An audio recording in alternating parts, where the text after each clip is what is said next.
So, hello and welcome back to another episode of the Turn 5 podcast. I guess because Chris said it was the end of season 1 last week, this is season 2. Who knows? He's not here. He's at work again. Did Thanks, he tell us? Chris. Did he tell us? Of course not. No, why would he tell us? Why would he be, well, what's the word I'm looking for? Decent human being. Forthcoming with substantially important information, such as that as his availability. Why would he have us sat here for almost 2 hours waiting for him to reply? Who knows? If you are willing to take over the podcast, feel free. Might need to get 2 applicants instead of one. Who fills in when Chris is not here? This is my rodeo. I mean, you pretty much run it anyway. I do, that's true. There are times that I feel like the monkey behind the screen. Yeah. But that aside, it's race week! Beep! Finally. Oh, yeah. And we've had a pretty jam-packed week between episodes, all things considered. Should we start things off with the big swap around? Haas terminated their contracts with not only Urakali but also Nikita Mazepin, and then soon afterwards announced that Kevin Magnussen would be rejoining the team and would be partaking in the test in Bahrain. yay. So when I said that it's definitely going to be someone that we haven't considered to get the seat, I was 100% right. Love that. Because I don't think any of us even mentioned any of the old drivers. And to be honest, all of the rumour mill was like Fittipaldi, this, that, and the other. Hulkenberg was mentioned a bit. Yeah. Hulkenberg's always mentioned, but I think that's just become a bit of a meme at this point. Yeah. So, but yeah, so K-Mag's back, which I think is on a multi-year deal as well. So it's not just a fill-in for this season jobber. It's at least 2 years. So he's probably taken over Mazepin's contract. Potentially. I'm just thinking more they were desperate enough, so Kevin was like, I actually want this many years, and they were like, sure, please, just come and drive. But I think it's a really good signing for Haas, because it's someone who's familiar with the team, but is also very experienced and can essentially step in and lead the line. Like, yes, he hasn't had the same involvement with the development of the car as Mick has, but he has so much more experience that I think he can just impart that to Mick, and together that will help the ball rolling forwards. I can only see this as a good thing. I feel like K-Mag coming back to the sport is kind of the same as Alonso coming back, because when he left, he was really grouchy and he was unhappy with the car and where it was at, because it was, at the back. But there's now sort of hope that it won't be languishing 3 seconds behind everyone, but could actually be fighting for points this season. So, yeah. I do feel like the crucial thing to it was the fact that he was within the team and being such short term, in the way of like Haas had 2 weeks or something to get a driver. Yeah, it was a very quick turnaround. Yeah. So it does make sense from sort of the logistics point of view, and also with the experience as well. But ultimately, I know Piastri deserves the seat and all that, but Haas also have like Mick there, and if they get Piastri, realistically he'll just move on as well. So he'll go to like Alpine or something next year. And now they have an experienced person they can like Mick can learn off, rather than essentially 2 rookies. Because at this point, Mick is kind of a rookie considering new era cars. Whereas Magnussen has already gone through a regulation change, has he? I imagine he has. He went through the 2014 set. Yeah, so he 2017 knows. He knows how like regulation changes kind of work. Does that make sense? But in the same way, no regulation change is as extensive as the one that we've got this year. Yes, so. But Haas have never gone through a regulation change, as far as I'm aware. So there's that experience as well. Yeah, no. From building on your point of logistics, Ben, I feel like that was kind of why I'd suspected that Fittipaldi was going to get the seat, because he was there anyway, and they'd already announced that he was going to do the test, or at least some of the test in Bahrain. Sad Fittipaldi noises with delayed freight, meaning he only got an afternoon.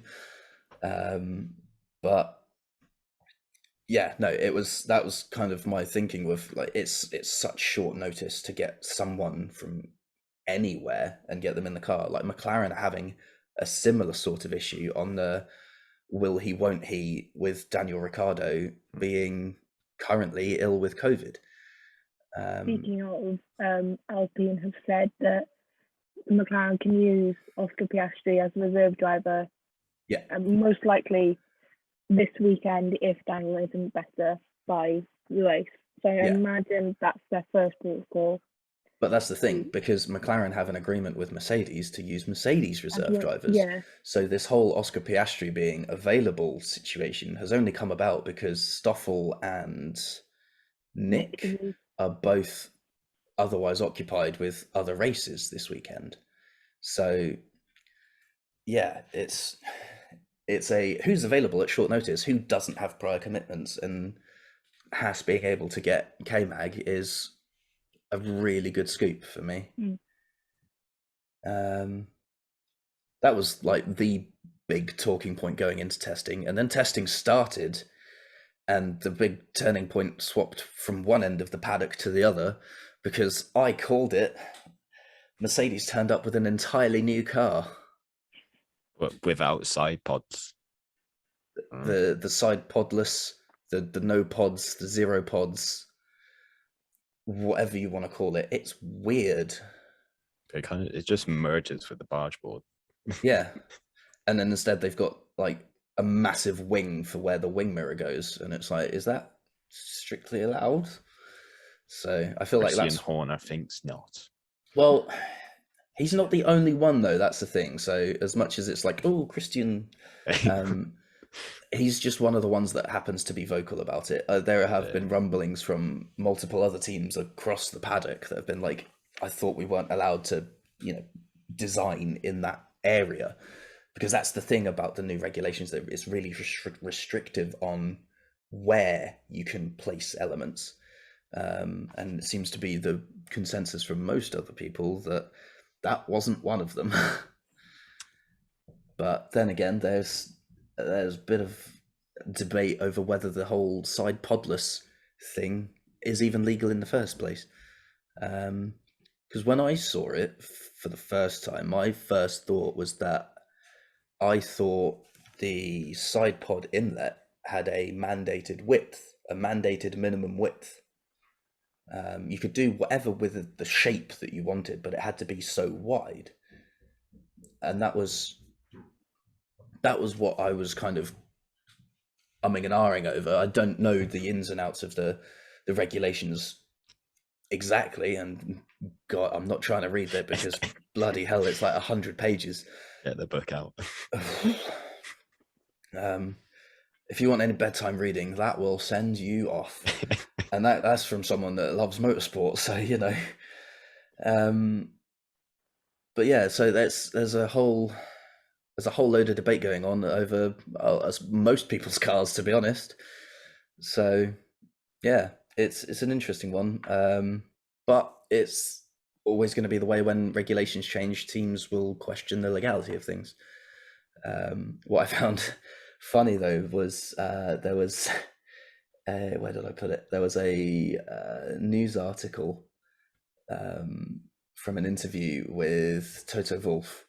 I think it was with Toto, but basically the headline reads, Mercedes confirmed the FIA were constantly informed about the W13 innovations, specifically in reference to the lack of side pods, which kind of gave me a big sense of deja vu, because that's exactly what Aston Martin said about the copycat car.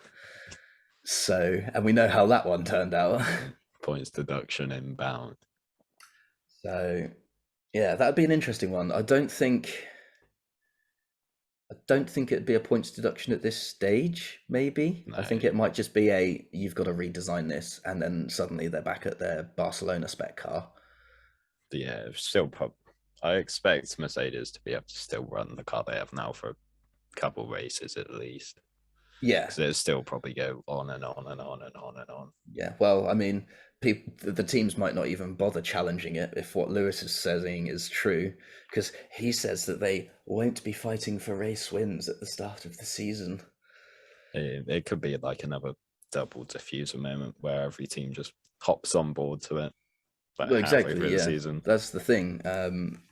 For a lot of the other teams, that is a major redesign to get that to work. Because it's not just the side pods, it's the packing of everything underneath, the engine, the intercooler, everything from right behind the driver all the way back to the gearbox. So yeah, I think the only other team that could potentially get away with it, well, actually I suppose there's two teams that could, and that would be sort of Red Bull and Williams. Hey. Because Williams already have that hole in the side of theirs, so there's already some free real estate in there somewhere. So, and then Red Bull have unveiled their sculpted side pods, so there's obviously area that they can cut down underneath, but it's then a fine balancing act between how slim you make the car and how much cooling you give it. Because we saw with McLaren this week that cooling is still important. It was a brakes issue that affected longer runs. They ordered some parts from HQ, but that was only a partial fix, so they're still waiting for, well, more developments basically. So it could be really bad for the race this weekend if it's not resolved, and I think that's something we'll find out on Friday morning / afternoon, depending on time zones. So that's one to watch for. What else was there in terms of testing? Haas blistering pace. Yeah. So because Haas missed the Thursday morning because of their delayed freight, which was obviously no fault of their own, yada yada. Even Lewis was delayed, so he missed certain bits and pieces. God knows what was going on. Flights delayed everywhere, but they asked the FIA if they could have some extra running, and they said, yeah, you can have a couple of hours after the end of each of the afternoon sessions. And on the Friday, that meant Kevin Magnussen went fastest of all. And on the Saturday, Mick went P2 behind Max Verstappen. So it's definitely nothing to do with the fact that the track will be significantly cooler. It's all in the car, 100%. Yeah. So Haas 2022 World Constructors Champions. Yeah, it's all in the driver quality and the car. It's amazing how quickly Kevin Magnussen has been able to influence Mick. There's also the Ferrari just being stuck to the ground, looking like it's on train tracks. Yeah, this is true. The porpoising issue was still prevalent, but some teams had managed to find some workaround to an extent. I mean, I thought the AlphaTauri had sorted it, and then they went for a low fuel fast run, and suddenly Gasly's absolutely headbanging. Man needs to do his seatbelts up tighter.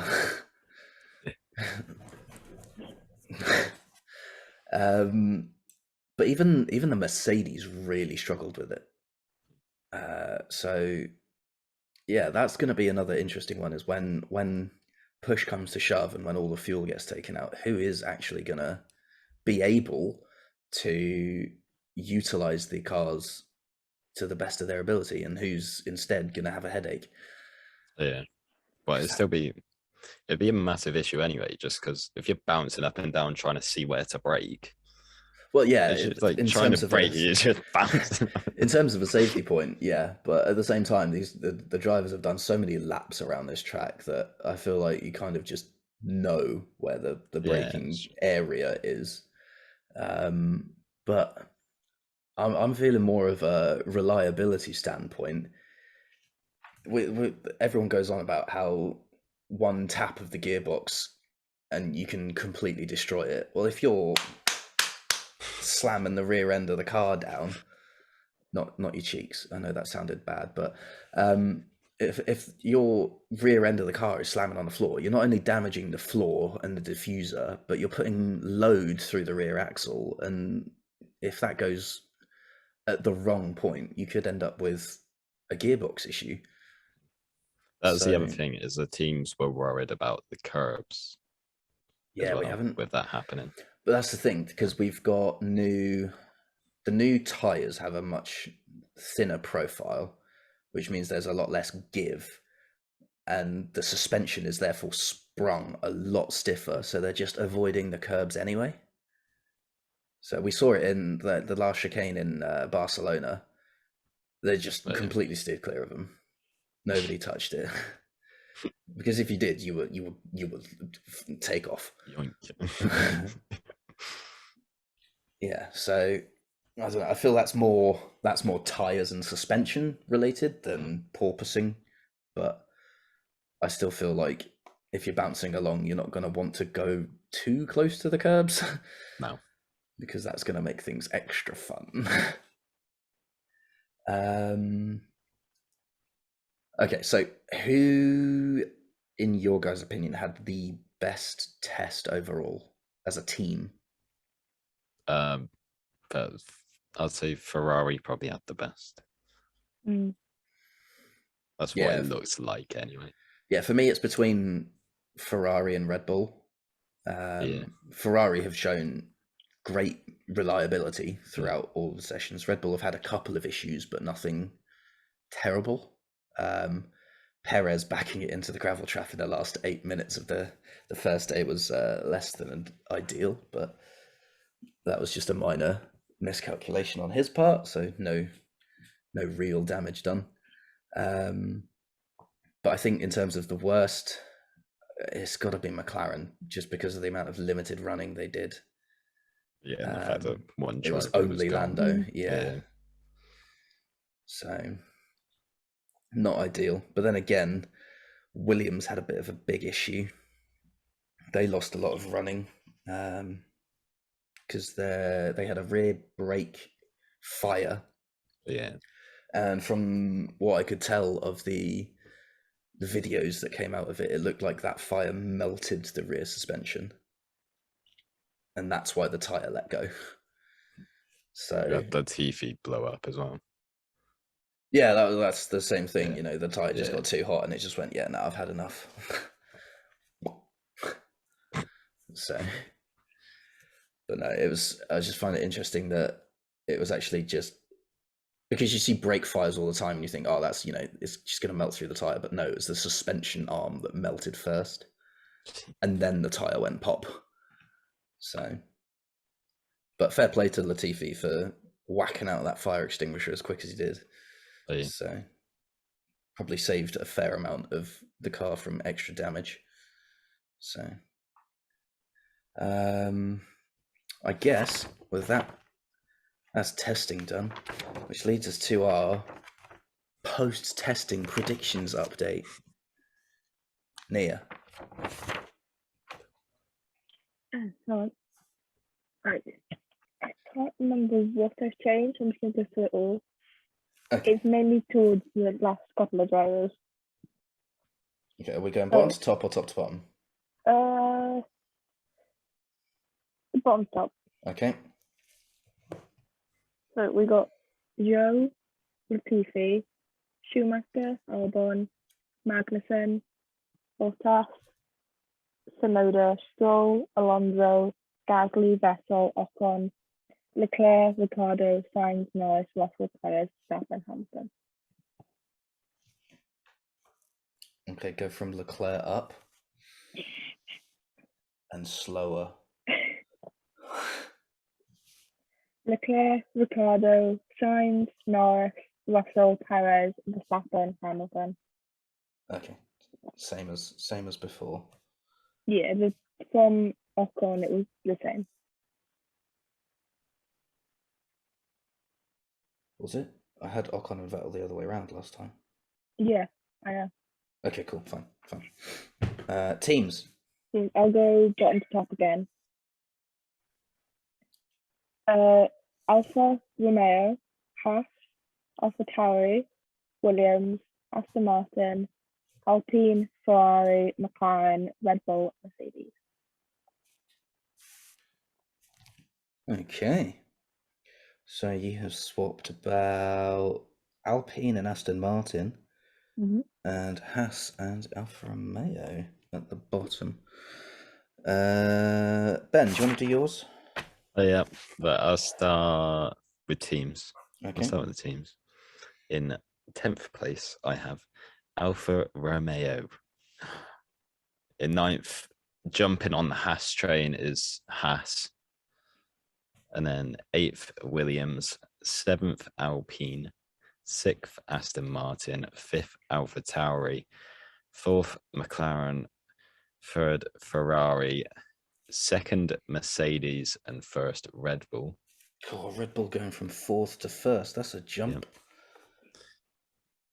All right, and then with the drivers in 20th, I have Guan Yu Zhou. 19th, Schumacher. 18th, Bottas. 17th, Latifi. 16th, Magnussen. 15th, Albon. 14th, Stroll. 13th, Ocon. 11th, Tsunoda.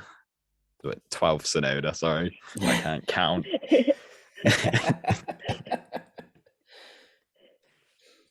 11th, Vettel. 10th, Gasly. 9th, Alonso. 8th, Ricciardo. 7th, Norris. 6th, Sainz. 5th, Leclerc. 4th, Russell. 3rd, Perez. 2nd, Verstappen. 1st, Hamilton. Okay. I see what you guys have done, and I've kind of dialed it up to 11. So teams, bottom, Alfa Romeo. Nice to see that we're all in agreement on that one. Yeah. I don't know why. Like, their second test wasn't bad, but I feel like the rookie element is why we've all done it. I feel like it's going to be so close down the bottom as well. The whole midfield looks like it's just a mess. Yeah. In the best possible way, it looks like a mess. Then 9th, I've gone Williams. 8th, I've gone Haas. 7th, AlphaTauri. 6th, Aston Martin. 5th, Alpine. 4th, McLaren. 3rd, Ferrari. 2nd, Mercedes. And 1st, Red Bull. So my top 5 has not changed. In terms of drivers, had a bit of a shunt around. Thanks, K-Mag. So bottom to top, 20th, Zhou, then Latifi, Tsunoda, Schumacher, Albon, Bottas, Magnussen, Stroll, Gasly, Ocon, Vettel in 10th, Alonso, Ricciardo, Sainz, Norris, Perez, Hamilton, Leclerc, Russell, Verstappen. Jesus Christ. So Leclerc's having the season of his life. If you dream big, you get big reward, right? Yeah, that's true. Watch it crash and burn. I back that statement. Given that Chris is at work, Hamilton 20th and Joe P1. Excellent. Yeah. Actually, that's wrong. It should be Norris P1, Ricciardo P2, Joe P3. Yeah. Kevin Magnussen P4. Schumacher 5th. Yeah, there we go. Perfect. Yeah. On a serious note, I'll put Chris's somewhere, probably in the description. If he sends them to me in time, Chris. Yeah. Otherwise, it's McLaren 1-2 every race. Yeah. For eternity. Yeah. Speaking of 1-2 and eternity, predictions for pole and podium, because we can't live in Monza 2021 forever, Ben. As much as we want. Are we doing bold predictions for the season or not? Oh yeah, let's do that first. Bold predictions for the season. Nia, seeing as you brought it up, you can get it off. Excuse me. I've got two. One seems more plausible than the other. So first one, Haas will get a podium, and then I put a question mark. It's going to be like a Hungary type of race. Yeah, I can see that. Yeah, and then the second one, Gasly will get another win. Again, a Hungary type or Monza type race. Maybe the same one. Interesting. In a similar vein, mine was that Haas would get a top 5 finish in 2 races. Ben? Mine is 3 drivers, first victories. 3 maiden wins. Yeah.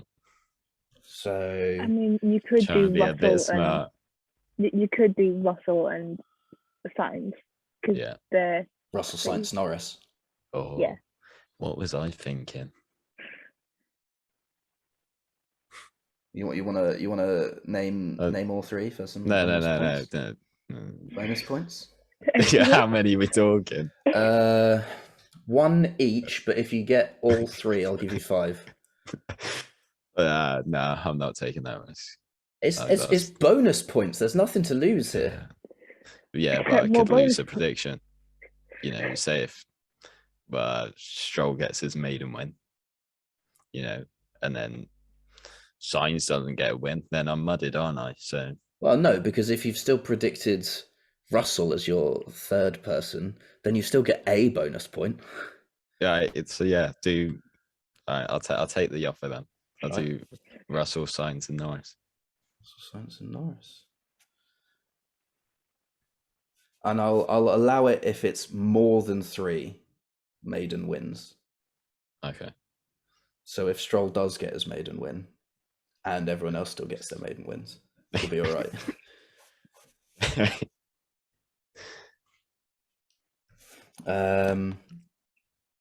Focusing on a slightly shorter term, pole and podium for Bahrain.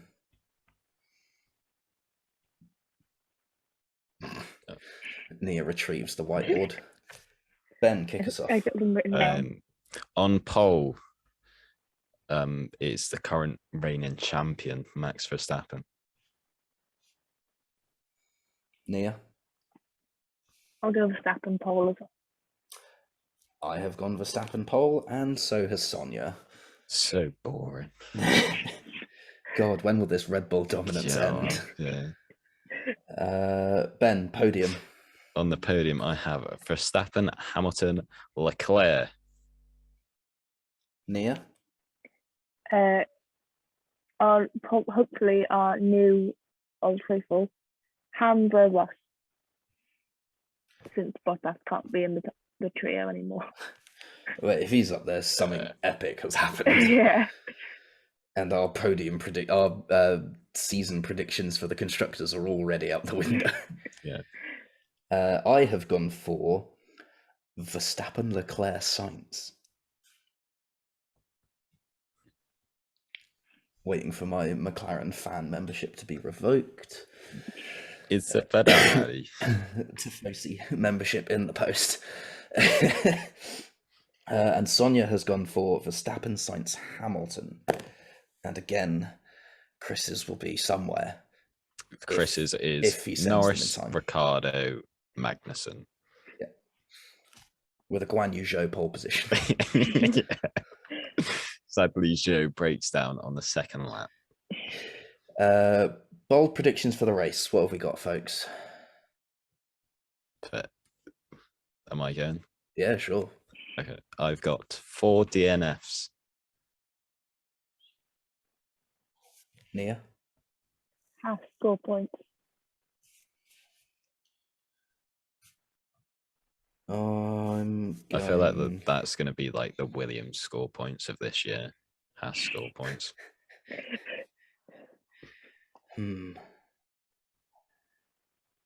What do I want to go for? I haven't thought of this one. I've thought of everything else except this one, and now I'm like, what could be interesting? Oh, now the Red Bull looks too dominant. I was gonna go for like so many different teams in the top whatever, but 7 different teams in the top 10. 7? Yeah. Jesus Christ. Carnage. So you'll have one driver racing and that's it. Well, you could have both Ferraris, both Red Bulls, and both Mercedes. And that's 6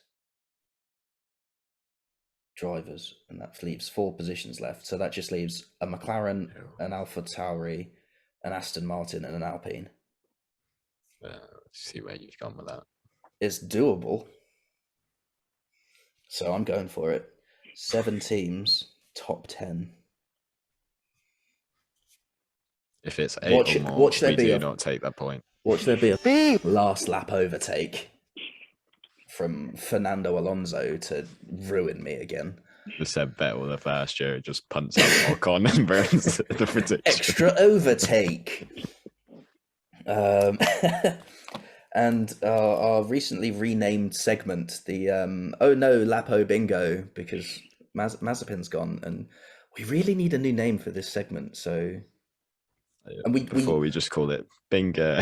Well, I didn't want to call it Zhou Bingo because we're assuming then that Zhou would be the car at the back, and I think as much as we have assumed that between us, non-verbally by all putting him last, I don't want to write him off straight away by naming an entire segment for him. We can rebrand in the summer break if he is indeed the last one, but for now, it's just Lapo Bingo. So the way this one's going to work is you're going to guess who gets lapped first, and then which lap they will be lapped first, well, for the first time, sorry, and how many laps down they will finish. And for clarity's sake, if someone DNFs before they get lapped, or before anyone gets lapped, they do not count as the first person lapped. They are just out. So, with that said, there are 57 laps of the Bahrain Grand Prix. Nia, who's getting lapped first? As nice as your whole thing about not naming it Zhou Bingo, I'm going to have to go Zhou. Which lap? 25. And how many?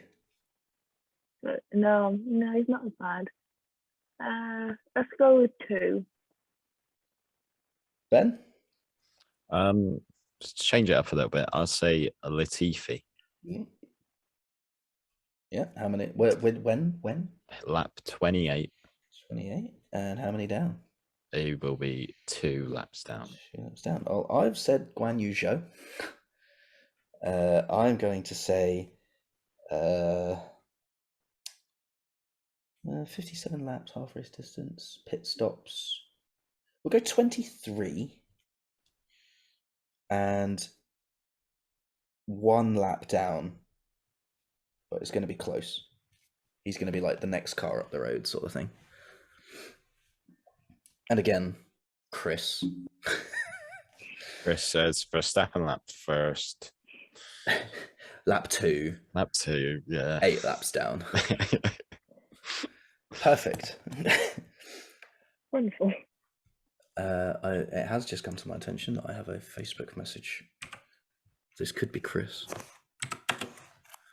Pausing live. Load. It is. Oh my god. Oh, he said he'll put them out on social media. So you'll find Chris's on social media at some point. Don't know when. Next year. Yep. We have set up a F1 fantasy league between us, and there's also the Soph's Discord server fantasy league. We're not gonna cover who's selected who this week because, well, technically you can still change everything in the team. So we don't want another no spoilies. Racing Point Mercedes scenario again. Yeah, that's true. But if you're in Soph's Discord and you're not in the racing league, what are you doing? Get in the racing league. And we will keep you updated on how well I do this year, and we will not keep you updated if it is terribly. Well, excellent. If you do terribly. Yeah, that's it. I'm just going to cut the segment if I start losing. That's what nobody needs to know. I was doing all right. I had like 3 of the top 4 for most of the season. Yeah, I was. Oh, and this smashing it out of the park. I finished like 9th in Soph's whole league. I forgot to use my second Mega Driver. People in there. I finished 9th. I forgot to use real stuff. Over my first Mega Driver that I used in battle on Hamilton and Verstappen. Yeah, that was just funny though. That was very funny. Must be petty. So we will keep you updated with how that goes. Don't forget to put in your F1 play predictions, guys. I'm about to do that. I forgot that. I forgot that was a thing. Which I feel like is going to be almost impossible to win this year because nobody has any clue as to who's actually going to be the fastest. There will be no, it's Spain, it's Ham Bot. So who knows? And that's why we love it. Anything else? How does the F1 play work? I don't think it's updated itself yet. Oh, is it not? It's still got last year's races. Oh, okay. Well, don't forget to do it when it's time. Oh yeah, it's still not out yet. Is there any other news? We've covered a lot there, to be honest. It's 9:30. Oh, Drive to Survive. Drive to Survive's out. So go and watch that. We will bring you our thoughts on Drive to Survive. So one thing I don't get with Drive to Survive, every season is the same concept, right? Mm-hmm. For people that don't know about F1 and all that. But if you go watch a new series, do you start at series 2, 3, or 4, or do you start at series 1? Series 1. So why make every season the same concept? Well, because I feel like this one, it has bits that have been built on. It's not a complete start from scratch situation. You don't get introduced to everyone the same way. There's no, let's take a deep dive into Daniel Ricciardo's life in the Outback sort of thing.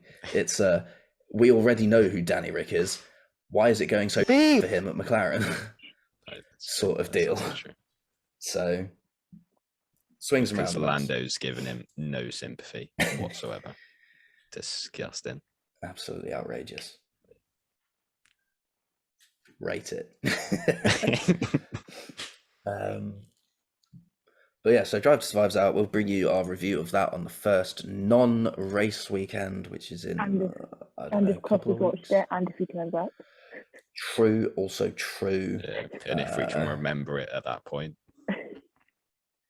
If in doubt, Christian. Yeah, that's true. Oh, bloody Hamilton, he's won again. Yeah. Yeah. Well, I watched it with my friend, and we were very tempted to do the take a shot every time Christian Horner comes up on screen. You'd be passed out within 15 minutes. Right. He's in episodes that aren't even about Red Bull. He's in the Danny Rick and Lando episode talking about Danny Rick. That was quite cool, to be fair. Yeah, I mean, it kind of makes sense because, it used to be his team boss. Yeah. But he's in every single episode. That's about the only time I was happy to see Christian Horner on the screen. It was when he was reminiscing about Danny Rick's golden days. So, but yeah, we will bring you our results of everything. We'll bring you our race review on the other side of the opening race of the weekend of the whole season, and we've got F2 and F3 to cover as well, guys. So that's absolutely mudded. It's going to be a great one.